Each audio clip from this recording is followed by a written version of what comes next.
All right, first concept we're going to review is a 1st and 20. Midway through the second quarter, Ohio State's already up 17-7. Just looks like an inside handoff that Travion Henderson busts. It gets a big run, nice block from Smith on the edge to seal it. Kicks him outside for a big run. Now we look, it's actually a trap play. And what do I mean by a trap play? One, we're going to get a guy coming upfield that this guard is going to trap and just kick out, right? He thinks he's getting unblocked. He's beating the blocker. And actually, again, it's a trap. We're going to get two traps, though, because Donovan Jackson's actually going to come out and seal this edge.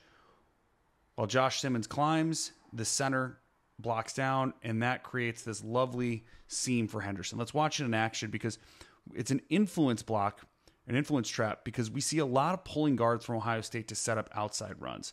You know, typically you see this kind of action where these two guards pull outside for an outside handoff, and that's what it initially looks like. You can see 27 as he sees the pulling guards. He's starting to move that way. So he's being influenced to get out of the play despite the fact it's coming right up the middle, right? And that allows Josh Simmons to climb, get his hands on this middle linebacker, and that's the key block here. Now, McLaughlin does a nice job sealing this tackle. Again, Saravel just absolutely cleans up this tackle who thinks he's got a free release, and that allows Henderson a nice big lane to run through. We even get Smith with a nice seal block on the inside. This is a Chip Kelly classic. If you look at his playbook from Oregon, this is actually the first run play that you see in his old school New Hampshire and Oregon playbook. So something Ryan Day is certainly familiar with. Now it's just a nice compliment to all these outside pullers and things like that, just making life miserable for opposing defenses. So coming off that Henderson run, the very next snap, they sub out Henderson for Judkins. We get another handoff. We get some short motion here from Ibuka. It's a counter play. He's going to cut up the middle, get some nice blocks, pick up 9 yards. Now, this is actually using the same concept we showed last week, something they called a super counter, in the sense that there's actually 3 pullers. Normally on counter, you've got everybody blocking down to the play side, right? And then you get this first puller and you get the second puller, usually the tight end, to seal through.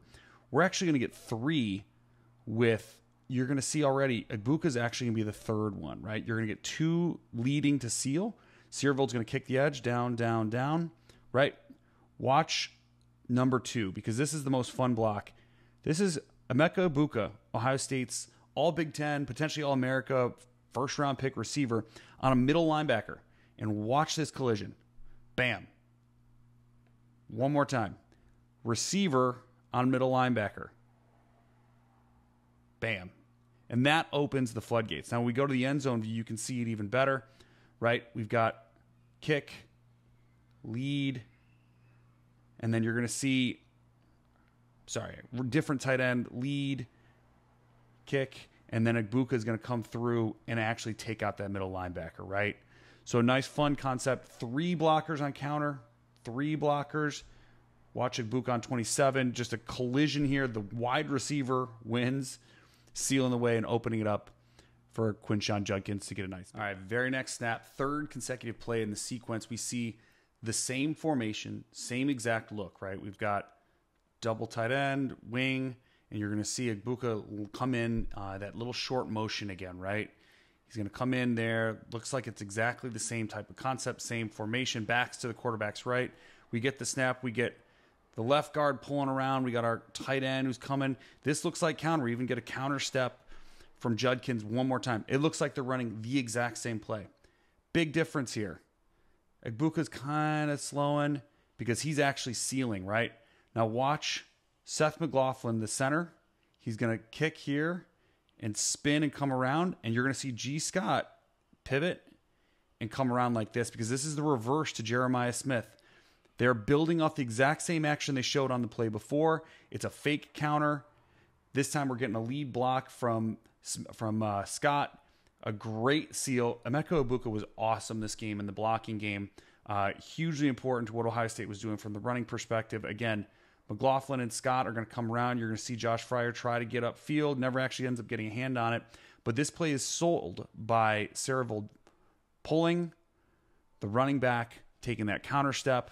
Just beautiful play design from Chip Kelly here. Just building off what he just had success with, which was building off what they had success with the week before. So you're seeing this offense being done, being executed with so much precision, but also there's a clear strategy to it. You can see from the end zone view again. Watch one more time. pull, initial pull, lead back around, center, down block, lead back around. Jeremiah Smith takes the handoff, or a little pitch back even. Great block from Scott. Touchdown Buckeyes. All right, we showed just a couple plays ago that super counter where they had 3 blockers is from a similar formation. We had 1, 2. The slot receiver came as a third blocker while the running back took the handoff. We're going to see something similar to what they built on a week prior. Now, if you watched last week's video against Marshall, you remember they ran that same 3-man super counter lead block. And then on the very next play, same formation, pulled the guard, pulled the tight end. But this time, the slot receiver took the handoff while the running back feigned out here in motion. Surely Michigan State saw that. Chip Kelly knows that Michigan State would have seen that on film last week and prepared for it. You know, all these guys, they've got eyes on, you know, the run on that slot receiver. He might take another pitch, right? And so in this game, we see this, you know, the slot or the running back go out into the out in motion, and then we see these pullers. So it looks like it's yet another counter, and this time Brandon Ennis from that slot receiver position's going to take the pitch. It looks exactly like what they showed the week prior, even going from the offenses right to the left. They're not even flipping sides. This is set up on purpose. This is the first drive of the game for Ohio State. They know what Michigan State's been preparing for because they put it on film last week. But this time, as Howard rolls out, he fakes the pitch. All these guys are stuck in the mud. Meanwhile, we've got a smash concept. We've got a corner route, and Judkins is just going to run a little hitch. And that corner up to that side is put in so much conflict. Look at this. Everybody else defensively is kind of stuck in the mud. And this corner's got to decide, am I going to take that deep route or am I going to take that little hitch? And it's just an easy high-low read for Howard. Throws to Judkins, makes that corner miss, first down. So just more fun stuff, the way this offense is building on itself, what it's shown in the past. Even constraints, basically saying, I showed you one thing last week. I know you're preparing for it, and now I'm going to get you going that way to do something different. Okay, so now let's talk about something we didn't like as much, which was Will Howard's interception. This is going to be something that he's definitely going to have wanted back. We're going to show it from both views at the same time because I want to be able to show a little bit more of what Will's doing from the pass protection, what the defense was doing. You know, it was forced into double coverage. Not a great play in any sense. Will's upset. You can see him banging the ground at the end here. But I want to show, you know, a little bit what we're trying to do and what Michigan State did to bait him. So this is going to be a version of the spread concept, which is what Ohio State calls essentially Y cross. We've got a little high-low in the sense of it's a hitch and a go, and that's really meant to stress this corner, right? It's a high-low where the defender's got to make a choice. What am I going to do? That's Will's first decision, right? But then behind it, we've got a big crossing route. That's the Y cross, and then a dig from the backside receiver. Now, let's, you know, we think through what Will's actually going to be looking for here. It's this high-low is the first read, the cross is a second, and then that dig is the third. And what we see from Michigan State is we see it's 2 high safeties, but throughout the day, what we'd seen thus far, this was midway through the second quarter, we'd seen 2 deep safeties with the corners bailing to play essentially a quarter's coverage, right? So, you know, we saw 4 deep, which would mean in this sense that there's a good chance that this little hitch is going to be open because that corner's bailing, right? And so as Will drops back, that's what we expect, right? We can see this receiver's going, the inside receiver's going to, you know, just drop off.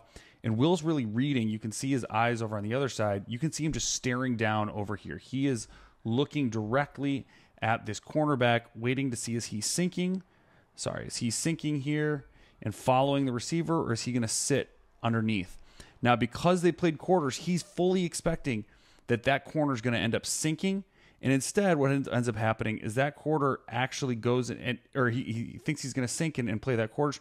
He's sitting there now in a flat. And Will's just been baited because this is just cover 2. It's the first snap we saw of just 2 deep safeties, 1, 2, 3, 4, 5. 2 deep, 5 under. That's classic cover 2, just baiting him into this pick. And Will never sees it coming. You know, he really is expecting it. And you can see him kind of tapping the ball a little bit. Watch on the right side. Watch how many times he taps the ball here. You know, we get 1, 2, a couple, because he can't decide, am I seeing the right thing? Am I seeing it? And that, you know, the first time we see cover 2, that's what ends up happening to Will. Now, I do also want to show, because I thought the offensive line was awesome in this. This was one of many snaps throughout the game that the offensive line did a great job. What you're going to see is the entire offensive line, they're playing a slide protection, a slide plus man, where Simmons is going to be locked up man on man on his guy on that edge, whereas everybody else is stepping play side, right? Everybody else is taking away this gap. And then the back, he's just looking for any pressure off to the other side. And watch the way Quinshon Judkins is able to just come up and stone. So we get the inside rush here. Simmons picks him up. The way that the other side of the line actually handles this is excellent, because you see Fryer's eyes. We get a stunt here from Michigan State where it looks like 5 guys might come. They're moving guys all over the place. Watch Fryer's eyes. He's stepping outside, and as soon as it happens, he sees 2 bail. Instantly, those eyes go back inside, right? We see this guy coming across. Siervold's there. And all the offensive line is doing on our left is they're passing off guys 1-to-1, and they do an excellent job of maintaining this.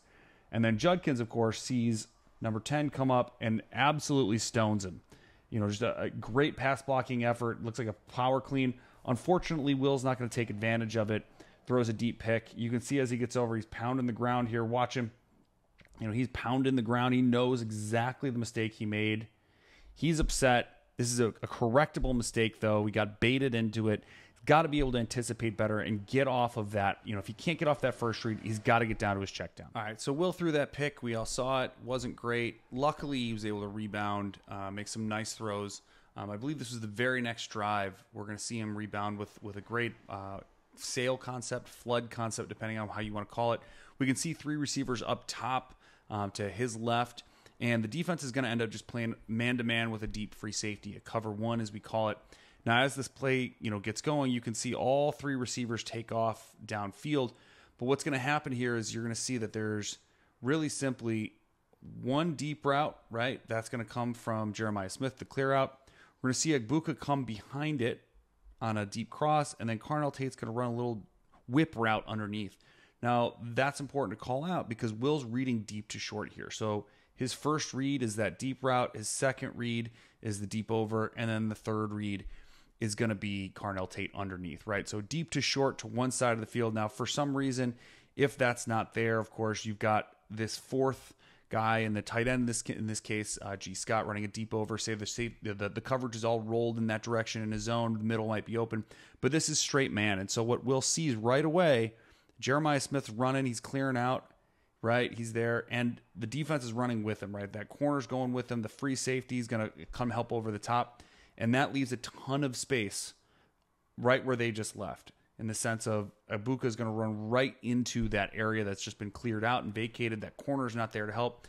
The other corner, of course, is coming down on Carnell Tate.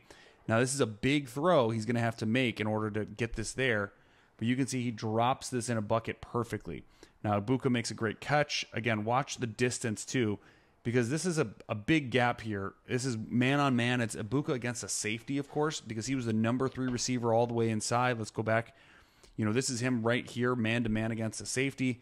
He's going to absolutely beat this guy on a nice big deep right. He kind of looks inside. Look at all the space he's got, but a really nice throw. Will makes his clear decision. I'm going to hit number 2. All right, let's move over to the defense. Recently, we hadn't seen a ton out of Jim Knowles' unit in the first 3 matchups. Pretty vanilla, a lot of cover 4, a lot of cover 1. Not really doing too much interesting. Seems like that was intentional, not to give the opposition anything to work from a tendency perspective, because we saw a lot of new wrinkles from the Buckeyes this past weekend in East Lansing. Now, one of the first ones we saw is really a great way to get Caleb Downs more inserted into the run game, just allowing him to make more plays rather than just sitting super deep. Now, let's talk about what this concept is called. It's called Cover 3 Mable, and this is a strong side rotation in Cover 3. What do I mean by that? Well, we've got 3 receivers to the top of the formation. That's 3 receivers, and at the bottom, we've got the tight end. Now, if we want to match personnel, we don't want to have a linebacker playing an underneath zone against those receivers. That's a matchup nightmare. They're able to run those quick routes underneath that get separation, especially if you got a slot receiver against an outside linebacker. In this case, the closest linebacker would be Cody Simon, right? He's not exactly the guy you want lined up against a quick slot receiver in pass coverage. So what ends up happening here is you can see that there's 4 deep defenders. It looks like some type of quarter shell perhaps as they get lined up. And now as they're moving around, they're making some calls. They see the formation.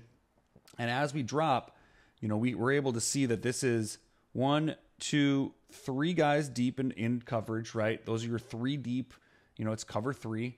And then underneath, we've got 1, 2, 3, 4. So 3 deep, 4 under. And that's fine. That's just cover 3. The difference is this is a defensive back. That's Caleb Downs. This is a defensive back. That's Jordan Hancock. This is a defensive back. That's, I believe, Denzel Burke. And that's important because, like we said, these are 3 wide receivers over the top.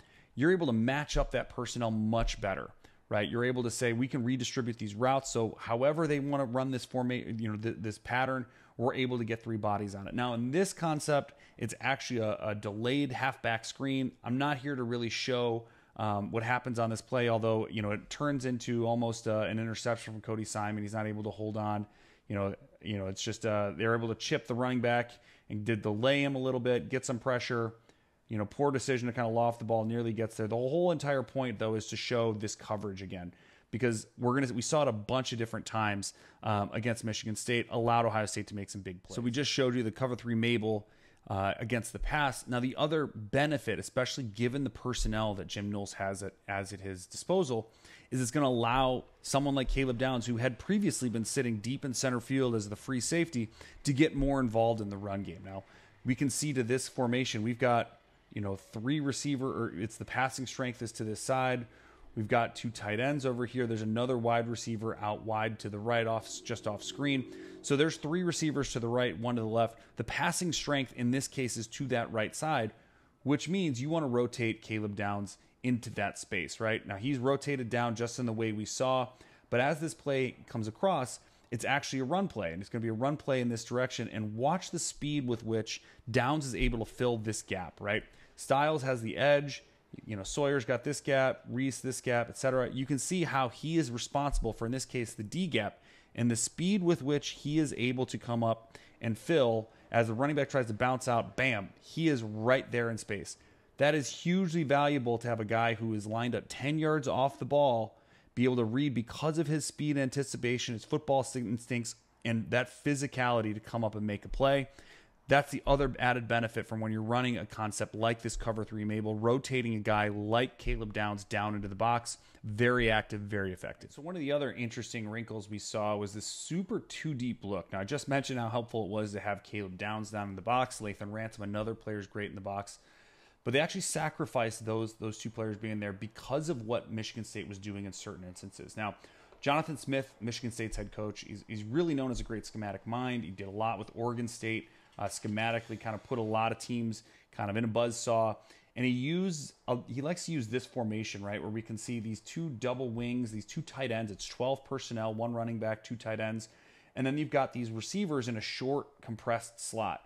And that really puts a lot of stress on the offense, or on the defense, I'm sorry, because what you see a lot of times is you'll see corners. They feel like, I've got to get outside, right? I've got to be the only guy outside, because the way we've compressed the field, it puts a lot of stress on those corners to bail out. And what that does is it allows them to run through these creases in between the tight end and that wide receiver. They design a lot of plays. They bring a lot of motion. They use shifts. They'll run like split zone, where they'll have a tight end come across, right? They do all kinds of interesting stuff because they're trying to fit, again, in these gaps right here with this formation. And we see that on this snap, where it's going to be a lead duo play where you see the entire offensive line blocking to their right. You're going to see the tight end block down, and you're going to see this tight end coming across in motion to lead across. Now, the goal here is this receiver is going to kick out. Running back's going to come through and have this nice, lovely seam. That's how this play is drawn up. But Jim Knowles, they did their homework, probably helped that Chip Kelly saw these guys in the Pac-12 the last few years, understood it. What they're going to do instead is they're going to put the 2 safeties super deep. This is a totally different look than what we've seen. And we're going to press up the 2 corners inside. Not only are they going to be pressed up, but they are going to actually both blitz on this play. They're going to blitz this gap. It's a double corner blitz.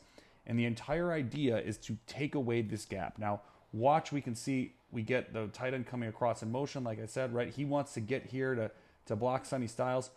But unbeknownst to him, Denzel Ward is actually coming inside that receiver to make a play. On the other side, Igbenogsen's going to do the same thing. So by the time the back gets the ball, we've already got defenders that are taking away this gap. Burke's right there, taking away. We did a good job from the defensive end. JT Tuimoloau getting in front of there. He's forcing the running back to bounce it out right into the waiting arms of Burke. And again, we can just see he's got to get pushed back into the wash. Just a great way to take away this scheme that, it's not exactly the calling card of Jonathan Smith, but something Ohio State clearly was prepared for. Again, a little bit different. We just saw the safeties in the box. Here they are super deep. And now all of a sudden they're using the corners to come up and play on the run. Okay, this is the last piece we're going to show this week. This was a very interesting call we saw from Jim Knowles. We're starting to see some of the schematic differences that we saw, and expected when he came from Oklahoma State, doing some really interesting things with his play calls here. This is a blitz we saw. It's a third down, 3rd and 9, if you will. And it looks like just a quarters coverage. You can see all 4 defensive backs lined up deep. But he's going to do some interesting stuff on this play. The first thing you're going to notice is Jack Sawyer as this kind of strong side edge. He's going to widen out past the tight end, and then he's going to come on this super wide rush lane. And the reason he's going to do that as we kind of get out wide is he's trying to create a lane for Cody Simon to come on a blitz, right? He's trying to create a lane between that tackle and that guard to allow Cody Simon to get there. But what's happening on the other side is that JT Tuimoloau is actually going to play a peel technique because this running back is going to come out wide. And so Tuimoloau is not blitzing. Cody Simon is from the strong side. Now, what we've got in the back is we've got a 2-deep look where we've got, they're essentially playing cover 2 to this side. So Caleb Downs is the deep defender. We've got an underneath. So that's just a cover 2 to this side. But to the opposite side, we're actually going to see Lathan Ransom come up and play like a wall technique. So he's really playing like the middle linebacker's role in cover 2 because he wants to take away anything that this tight end's doing as the number 3. He's poaching, as you'd call this technique. So we've got the deep half player, we've got the underneath, we got our poach, we got our peel. And so what that leaves Davison Igbinosun on the top is it's what's called like a mod technique, otherwise known as man on demand, which is essentially saying unless this receiver is coming on a super short route, which he doesn't, if he does anything vertically, I'm just locked up on him, right? And so that's what we see on this concept. Now it's a complete pass because it's a quick 3-step slant that the receiver runs. Igbinosun's able to get there. It doesn't look like it's a super successful play, right? It's a completed pass almost at the sticks. Now the important part to remember here, the very next play was a 4th and 1 that Ohio State was able to get a stop. Now, because of this coverage, it was forced to the initial read, a quick slant, a great play from Igbinosun to get the stop. Less about less about the result of the play, even though it turned out to be a big one, not allowing the first down, getting the turnover on downs and the next play. Really, the important part to keep in mind here is an interesting schematic trend we saw from Jim Knowles. Hoping to see more of this moving forward.